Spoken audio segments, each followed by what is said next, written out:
என்றைக்குமே நல்ல விஷயத்த பாராட்டியே ஆகணும். என்ன நல்ல விஷயம், என்ன நடக்க போகுது அப்படின்னு பார்த்தீங்கன்னா, நாளைக்கு தமிழ்நாட்டில் சென்னையில் கிட்டத்தட்ட 10 லட்சம் மாணவர்களுக்கு லேப்டாப் வழங்க போகிறாங்க. அது யாருன்னு பார்க்குறீங்களா? நம்மளுடைய இன்னைக்கு முதல்வர் நம்மளுடைய திரு மு.க.ஸ்டாலின் ஐயா அவர்கள் தான் கொடுக்க போகிறாங்க. இந்த விஷயத்தை பாராட்டி தான் ஆகணும். கரெக்ட், பாராட்டி தான் ஆகணும். ஏன்னு கேட்குறீங்களா? நம்ம அம்மா இருந்தபோது கூட லேப்டாப் கொடுக்குறது +1 +2 மாணவர்களுக்கு தான் கொடுத்தாங்க. அதனால் அவங்க அடுத்து டிகிரி படித்தாலோ இல்லை மேற்கொண்டு ஏதாவது ஒரு விஷயம் பண்ணும்போது அந்த லேப்டாப் அவங்களுக்கு படிக்கிறதுக்கோ இல்லை ப்ராக்டிக்கலாக ஏதாவது பண்ணி பார்க்குறக்கோ சயின்ஸ் ரிலேட்டடாக இது நிறைய ஹெல்ப் ஆச்சு. ஆனால் இப்போ இவங்க கொடுக்குற லேப்டாப் அந்த மாதிரி படிக்கிற குழந்தைங்களுக்கு இல்லை, படித்து முடிச்சு வேலைக்கு போக தயாராக இருக்கக்கூடிய ஃபைனல் இயர் ஸ்டூடெண்ட்ஸுக்கு. அப்போ இதை பாராட்டி தானே ஆகணும். சரி, ஏன் ஸ்கூல் ஸ்டூடெண்ட்ஸுக்கெல்லாம் கொடுக்காம நீங்கள் ஃபைனல் இயர் ஸ்டூடெண்ட்ஸ் கொடுக்குறீங்க? நான் கண்டுபிடிச்சிட்டேன். என்னன்னு பார்த்தீங்களா, 2026 சட்டமன்ற தேர்தல் வருது.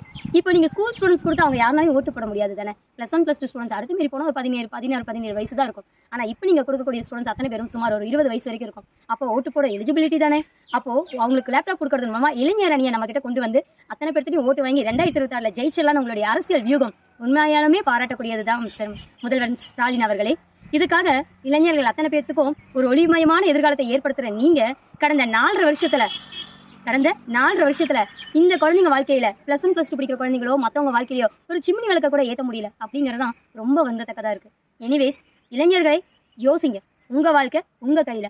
அற்புதமான திட்டத்தை 4 வருஷமா நிறுத்தி வச்சு இன்னைக்கு உங்களுக்கு கொடுக்குறங்கிற பேர்ல ஸ்டிக்கரை ஒட்டி அரசியல் ஆதாயத்துக்காக இளைஞர்களுக்கு கொடுத்துட்டு இருக்காங்க. தெளிவா யோசிங்க. விவேகானந்தர் சொன்ன மாதிரி இளைஞர்களால ஒரு மாற்றம் உருவாகும்.